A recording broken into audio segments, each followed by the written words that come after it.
friends, how are you? I hope you are fine. So guys, pernah nggak sih di antara kalian diberi pertanyaan seperti ini? Do you agree that music is important in our life? Nah, pertanyaan seperti ini sebenarnya tujuannya kan adalah menanyakan sudut pandang kalian tentang apakah kalian setuju jika musik itu penting di dalam hidup kita atau tentang fenomena-fenomena lain yang terjadi di sekitar kita. Nah, masing-masing kalian pasti punya jawaban. Ada yang akan menjawab setuju, yes I agree, dan ada juga yang akan menjawab tidak setuju atau no I don't agree. Selain itu, setelah kalian menyatakan sudut pandang kalian pasti punya alasan sendiri kan kenapa kalian setuju atau tidak setuju dengan permasalahan yang sedang dipertanyakan. Nah, kasus seperti ini biasanya kita temukan di dalam salah satu teks di bahasa Inggris, yaitu Analytical Exposition Text. So in this meeting, we are going to learn about this kind of text, started from its social function, its generic structure, language features, and the example of analytical exposition text itself. Jadi hari ini kita akan mengupas tuntas tentang teks eksposisi analitis, mulai dari fungsi sosial, struktur, unsur kebahasaan, dan contoh dari teks eksposisi analitis itu sendiri. So without any further ado, let's just start our material today.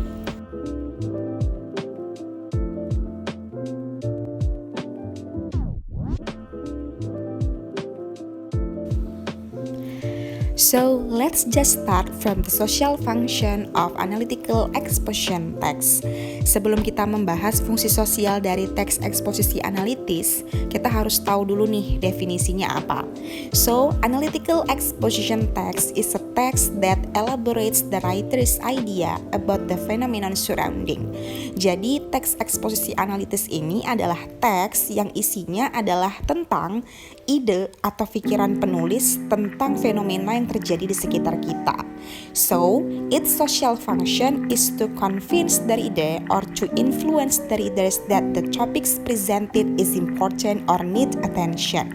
Jadi fungsi dari teks eksposisi analitis ini adalah untuk meyakinkan dan mempengaruhi pembaca bahwa topik atau masalah yang sedang kita bahas ini sangat penting dan perlu untuk diperhatikan dan dibahas lebih jauh.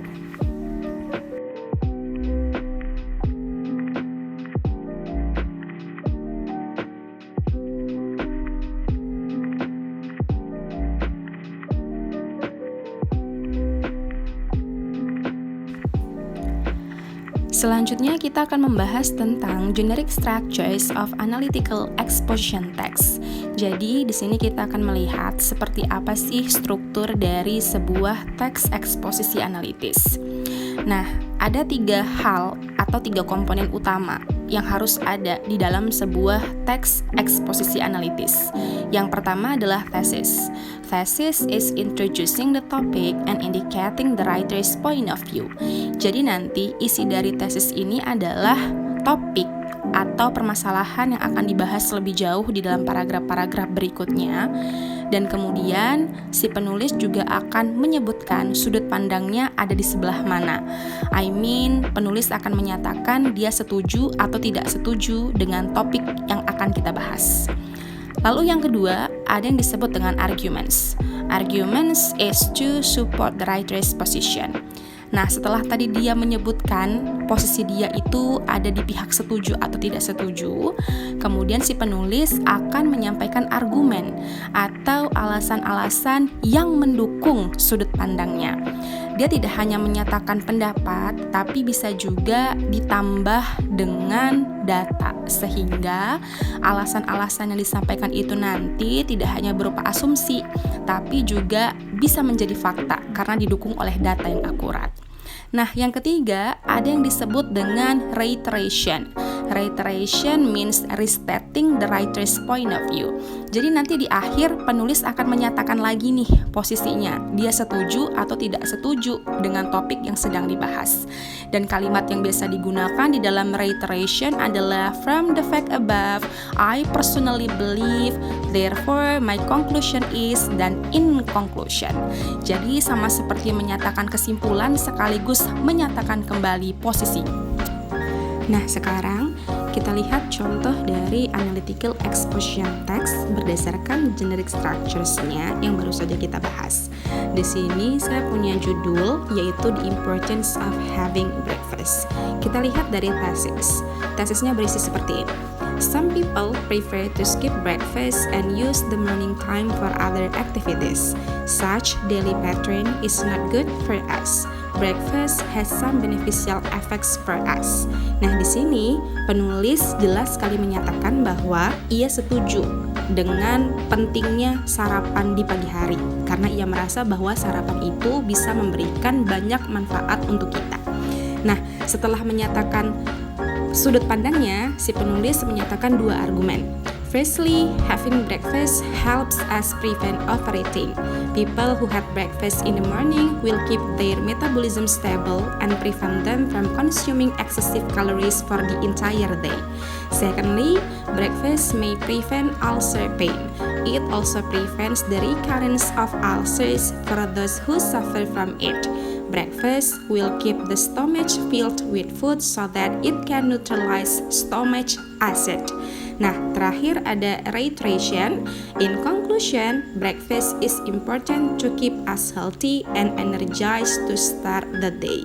Jadi tadi ada dua argumen yang dinyatakan oleh si penulis, dan di akhir si penulis kembali menyatakan posisinya bahwa ia setuju dengan pentingnya sarapan, dan ia menyatakan bahwa sarapan itu dapat menjaga kita tetap sehat dan tetap berenergi sepanjang hari. Nah, dari contoh tadi juga kita bisa melihat beberapa unsur kebahasaan atau language features yang biasa digunakan di dalam sebuah teks eksposisi analitis. Nah, yang pertama, tenses yang digunakan adalah simple present tense. Simple present tense ini adalah tenses yang biasanya menggunakan kata kerja pertama sebagai kata kerja utamanya. Yang berikutnya, di dalam teks eksposisi analitis ini biasanya juga menggunakan internal conjunction seperti besides, beside that, in addition, moreover, and so on. Jadi internal conjunction ini adalah kata hubung yang digunakan untuk menghubungkan antar kalimat di dalam teks tersebut. Dan yang terakhir, dia juga menggunakan causal conjunction atau kata hubung sebab akibat seperti kata because, since, due to, because of, and so on. Jadi dia akan menyatakan sebab akibat di dalam suatu kejadian di teks tersebut. So, itu saja penjelasan dari saya tentang analytical exposition text. Setelah ini silakan kerjakan tugas untuk kalian. See you and bye-bye.